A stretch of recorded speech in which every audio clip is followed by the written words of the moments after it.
Welcome back to Elevation Perspective. My name is Mark, joined today with Frank Tropiano. We're talking about Survivor Series WarGames on tonight. Frank, level of 1 to 10, let's kick it off with how excited are you for tonight's event? I think I'm like an 8, Okay. and I think it's because the women's match feels like it was kind of thrown together, but it also feels like it's going to be good. The men's match is a match that we've been anticipating since, WrestleMania? hmm SummerSlam, I know for sure, right? So we've been waiting for this men's match for a really long time. I'm not sure how we got here. I'm not sure how Bronson Reed got involved. I'm not sure how CM Punk got involved, but we're here. You know what I mean? We're here, and I'm excited for it. And I think tonight is going to have massive implications on WWE in 2025. We're going to jump right into this 5-match card now. I do like the 5-match cards. I feel like the shows move really well instead of those 8 or 9 matches where it just goes for an extra hour and a half for no reason. But the first match today we're going to talk about is the Intercontinental Championship match. The champion Braun Breaker in a triple threat match against Sheamus and Ludwig Kaiser. It's been a Raw feud for a couple weeks now. I think it's been okay. Overall, how do you feel about this feud, this match? I think Braun Breaker should win this match, and I think that it should be dominant. In a word, he should pin Sheamus. This is the belt, or yeah, he should pin Sheamus. This is a belt that's been eluding Sheamus for his entire career, and eventually he does have to win this belt. But I think we can play off of that a little bit because we haven't in a while. You know, we did it a long time ago when Gunther was champion. But I think you need to remind everyone that this is a belt that Sheamus needs to capture eventually, and play a little bit more into the story rather than just give it to him. You know, so give me Braun Breaker, make him look pretty dominant. If you want to, I don't know who you're trying to protect by not pinning Kaiser or Sheamus. To me, it makes sense to protect Kaiser. But if you want Sheamus to road kick him and then Braun throws Sheamus out of the ring, and then Sheamus gets in there last second and is just like, oh, I can't believe it happened again. I was this close. And Yeah, they have talked about that in great detail. That Sheamus needs that Intercontinental Championship to be a Grand Slam champion. To me, that feels like a WrestleMania win for him at this point. You're not just going to give it to him. It's not a random show. It's a big 4, but still, it kind of feels unearned right now to give him that belt. It feels like he needs more of a compelling long-term story. Braun Breaker just won that belt off Jey Uso about a month ago. It feels like he should have a little bit of a longer run with it. And they are actually kind of building something here with Ludwig Kaiser where he's not breaking away from Imperium, but Gunther shoved him the other day where it was like, you go be your own man and stuff. So I wouldn't be stunned if he were to win, but I agree with you. I think it makes a lot of sense for Braun Breaker to retain here. Moving on to our next mid-card championship match here. It's going to be LA Knight, the U.S. champion, taking on Shinsuke Nakamura, the newly returned Shinsuke, who's a little bit edgier, a little bit darker.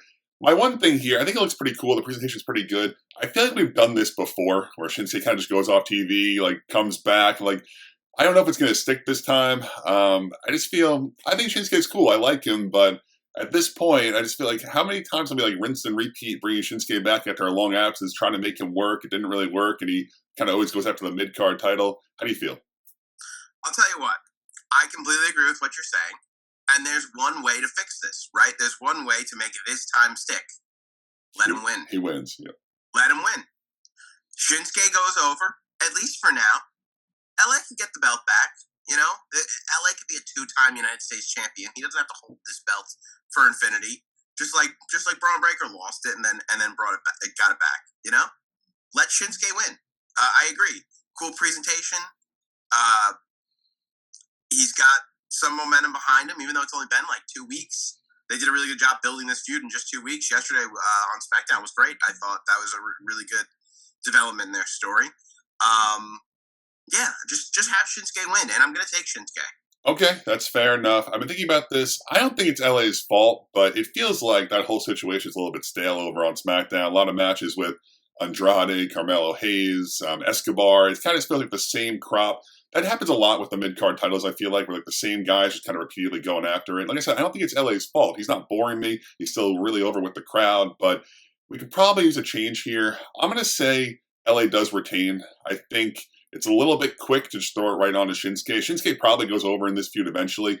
I wouldn't be surprised if Shinsuke got himself disqualified. Maybe like he leans into this new like dark side and like really takes him out with a chair or something crazy. And I see LA retaining the belt here.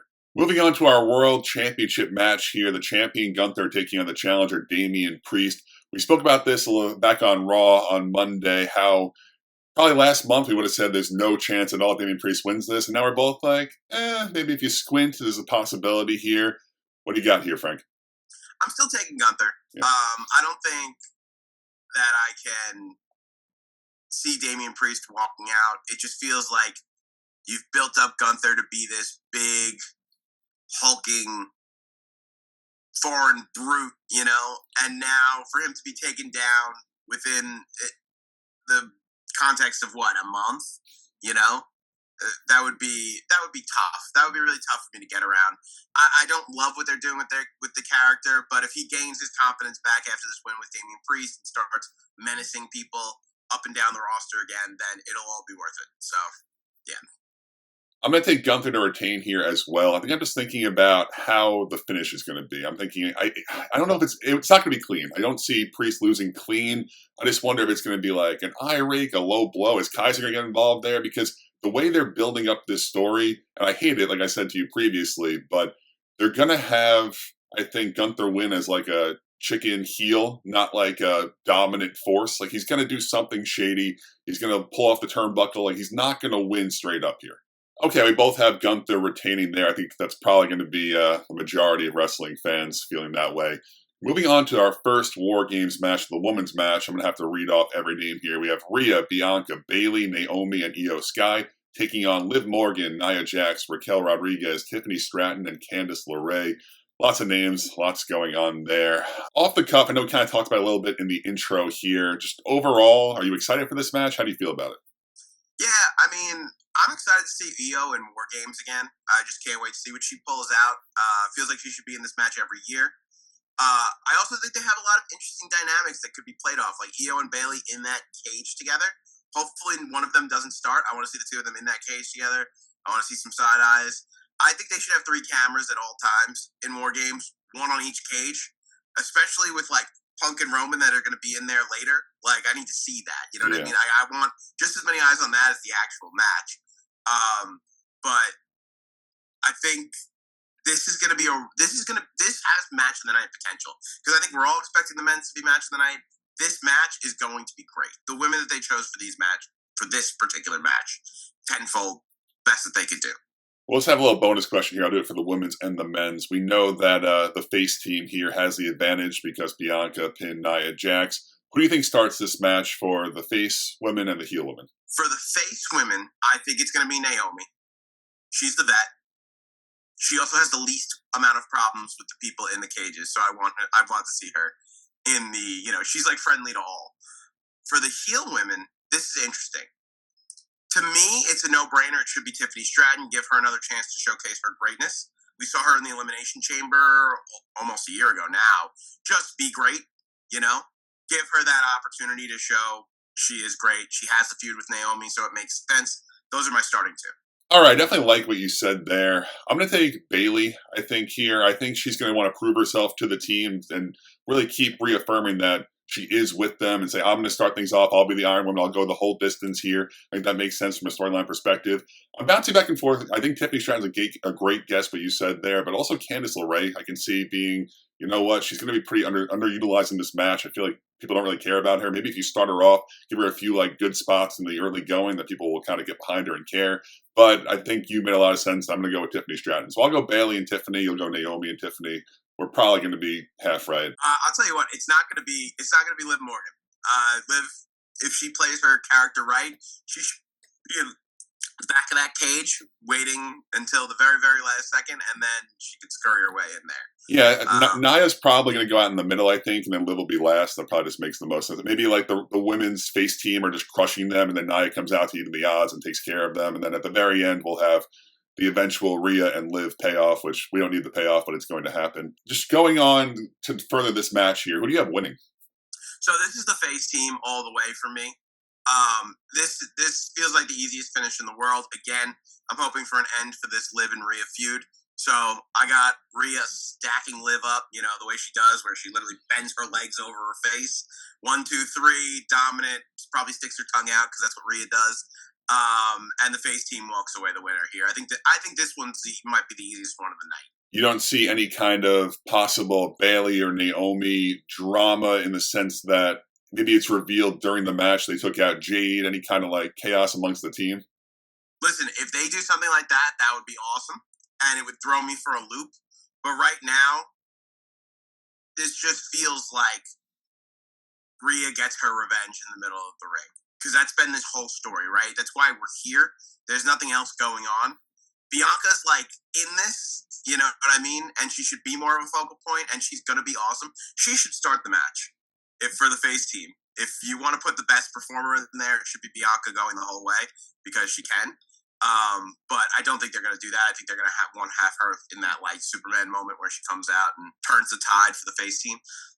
But yeah, I think that this is pretty standard. Rhea pins Liv. Is there any chance here that Tiffany Stratton cashes in her briefcase on either Liv or Nia, depending on who takes the fall? I would love to see her cash in mid-match. I don't know. That would be absolute chaos. I don't even know how it would work. But in my head, that's like an idea. I'm like, what if Liv is just like dead on the ground? Tiffany like calls for a briefcase while the match is going on. We have a title change mid-match, then WarGames is still going. The WarGames match doesn't start until everyone gets in the cage, right? So What if she did it before the WarGames match started? And we saw that kind of being teased last year with Priest, who was going to cash in on who was the champion at the time? Seth. Seth was the on Seth. Yes, champion. And then Randy Orton came out, and everyone was freaking out. But it was a good tease. I think that's a little bit too convoluted for me. I don't know if that makes a lot of sense in the grand scheme of things, but I feel like I agree with you. I think the women's face team is going to win, but I think it's going to be a little bit flat. But it could really elevate it if there's a cash in right after. I'll tell you what. Give me cash in during and the reveal of which one of the face team members hit Jade and have total chaos with all of them just fighting. How will it end?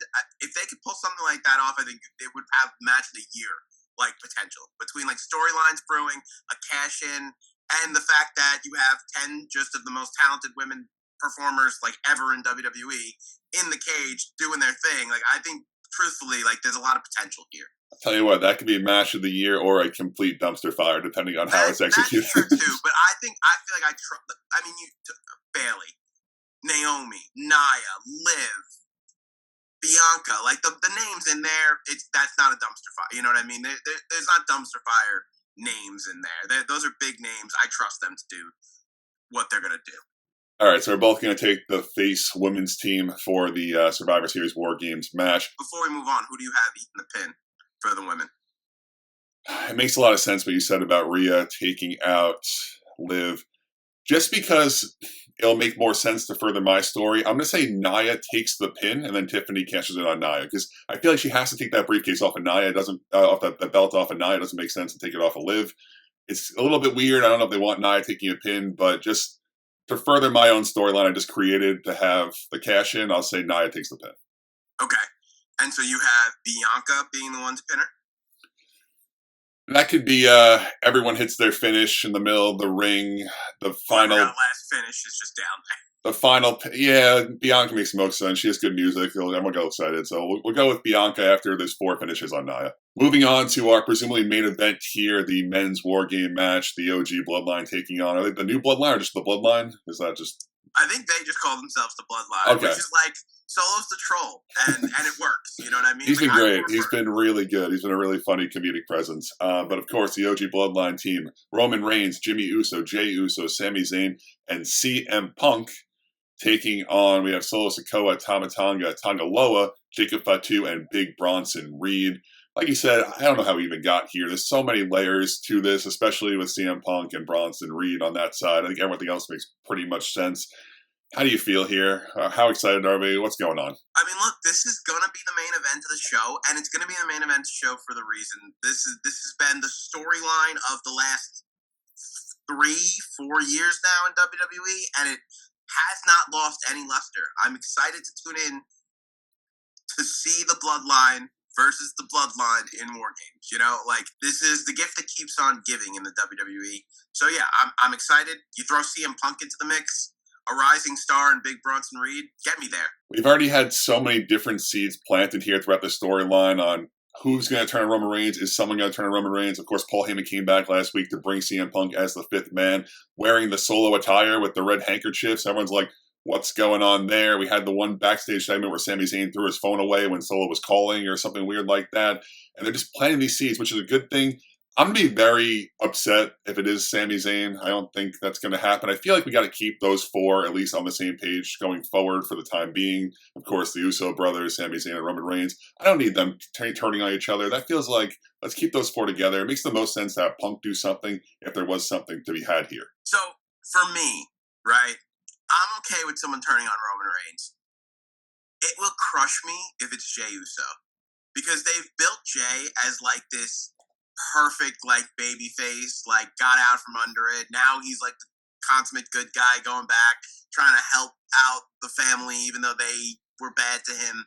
So he's got like that whole persona. It just works with Jey.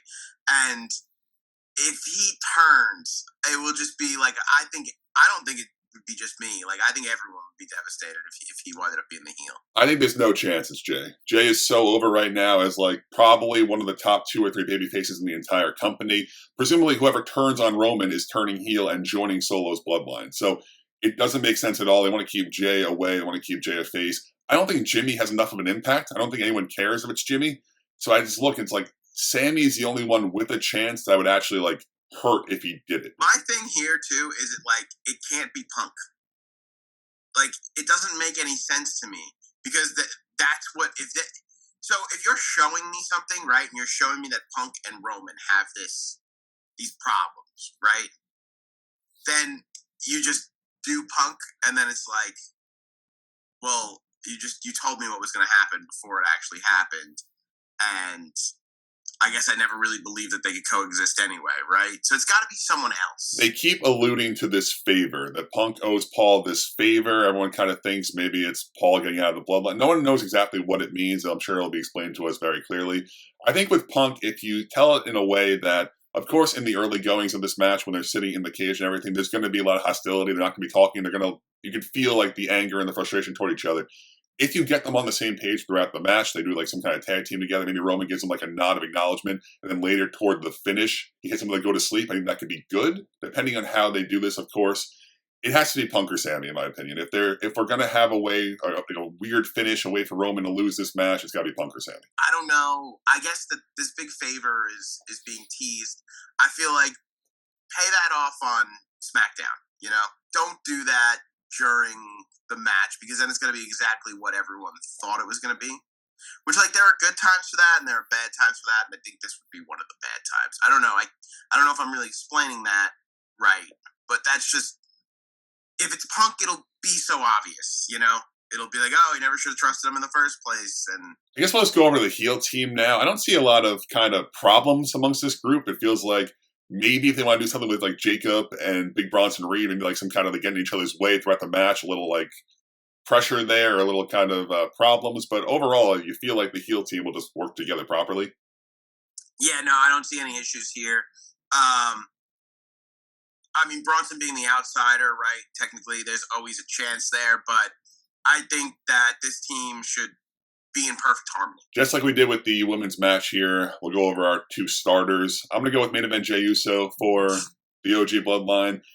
And Tama Tonga probably feels right for the heel team. I'm just kind of like thinking about it. I think you could definitely redo the SmackDown match and have the Werewolf start, Jacob Fatu. But I don't know if you want him going the whole way.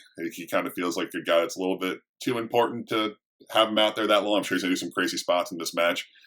So I feel like you also don't want to have both of Tama Tonga and Tonga Loa be released at some point because they're kind of just both like a buzzkill to the other 3 names. So you start one in, like you start Tama Tonga in there with main event Jey Uso. I was actually thinking about this a lot. My ideal way of doing this would be Solo starts the match. And the reason why I say Solo starts the match is because you think about WarGames, right? You think about the last time the Bloodline was in WarGames.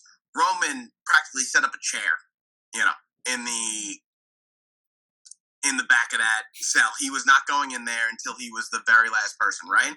Solo wants to be the tribal chief. He wants to lead. He wants to show his people that he cares about him, right? Have Solo start. Okay. Make that be a parallel between the two of them.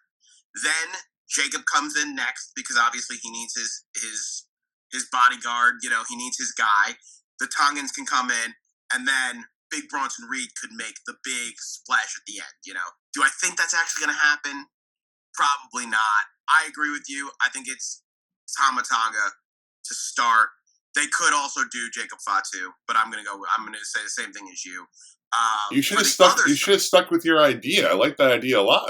I like Solo. I just don't think that they're gonna do it because I think that Solo has to again look like a big deal. Yeah, I mean that's not something I don't know if we've ever seen before in terms of the big heel going out first. But like you said, the parallel to Roman last year that would make a lot of sense too. So I wish you didn't flip flop and take my idea. Your idea was really good, but no, I see the reason why is because I don't see that happening. That's just like an idea that I thought would be cool. But for the face team, I agree with you tenfold. This is going to go the exact same way that it went the last time this team was in WarGames, right? Jay starts, then Sammy, then Jimmy, then Punk, then Roman. They're going to be telling each other, we did this before. Hopefully we get like that cut. Hopefully we get that scene in the back where it's like Punk goes and joins them for like a pregame or whatever. And they're like, all right, we did this before. Let's do it the exact same way. Everyone nods their head in agreement. And they go out there. You know, it doesn't have to be a lot, but I think it's going to be a callback to 2 years ago when they were in WarGames. And now for the match winner. Who do you have winning this match, Frank? It's got to be the new bloodline or the bloodline. Solo pins Roman. I just don't see how you can't put them over.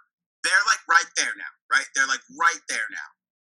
This win does infinitely more for them than it does for Roman, than it does for CM Punk, than it does for Jey Uso or Sami Zayn or Jimmy Uso. Those guys are them. You know what I mean? This win doesn't do anything for them. This win does everything for that bloodline. That bloodline now becomes legitimate, right? It's 5-on-5. And yes, someone might turn, but that's not like they didn't call in the help or whatever. Well, maybe they did with Heyman. But this is the match that puts them over the top. And so to me, Solo has to pin someone. And I think if you want to make it as meaningful as possible, have Solo pin Roman in the middle of the ring. I'm really torn. I'm going back and forth on this. So my whole thought process here is at the conclusion of this match, I don't know if it'll be the same night, but I think The Rock is coming soon. I think The Rock is going to implant himself into the storyline soon. Does it make more sense to do that for his team after a loss or after a win? So I'm thinking maybe if you have the bloodline lose this match, The Rock's like, enough's enough. I'm coming out. I'm taking care of business. I'm taking out Roman Reigns. Or on the flip side, you can show how strong they are, and Rock was kind of pulling the strings the whole time when he does show up and puts himself onto this team. So listen, I'm going to agree with you. I think the heels are going to win this match because I think Punk, Heyman, something there is going to happen for sure. I know you said it's too obvious, but I just think it's going to happen. We got to have a way that Roman Reigns will lose this match. And I'm going to take that team. I'm going to take the bad guys here, the heel bloodline. Let me ask you this, Frank. Do you think we see The Rock tonight at WarGames? Yeah, I think we do. And that's like me saying 51% chance that we see The Rock here at WarGames. When I say I think, I mean like I'm more into The Rock coming than not. But also at the same time, we don't have to. I don't think this is going to be like make or break, you know. Like last year they were teasing Randy, right? Like that was the big thing they were teasing. Like if Randy didn't show up to that match, like they were teasing the whole time, and I guess that never really was a possibility. It'd be like, no, he has to be there. They've been teasing this the whole time. This is not one of those things where if the little logo hits I should say this, if the screen goes black, because we know, speaking of WarGames, we know that logo means nothing now.